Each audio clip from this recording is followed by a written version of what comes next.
Hello. Uptown Swing. Level 2, Tandem. Tandem Charleston.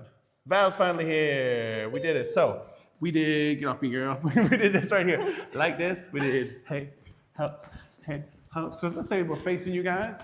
We took it to the side. Boom, go. And then bam, bam, bam, bam, bam, bam, and double kick and hey.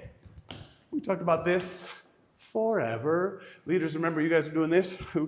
Bop, bop, bop, bop. But I'm doing this. I turn on the beginning of the double kick. Turn, turn. You guys turn halfway through the double kick and it makes your lives harder. So when we changed that, that was a little better.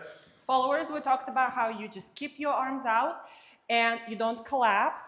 And when you get to go a little bit further before you react, right? There's some feeling. That's why it was more challenging tonight because we asked you to feel the things a little bit. It was connection.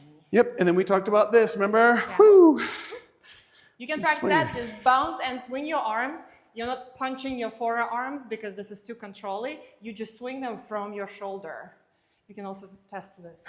And then when we do that, if we just get that swing, 1, 2, 3, 4, 5, 6, 7, 8, 1, 2, 3, 4, 5, 6, 7. People did a lot better just swinging their arms. That's how you lead and follow Tandem Charleston. Then we were able to get this dismount a little better when we're coming this way.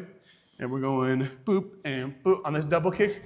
Exaggerate the end of that swing just a little bit to take the time to get the dismount there. Last thing we did was this simple rainbow.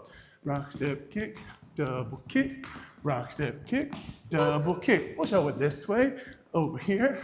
Sorry, 5, 6, 7, we go. Rock, step, kick, double kick, rock, step, I turn this way, pop, pop, and boom. That was it. Pew!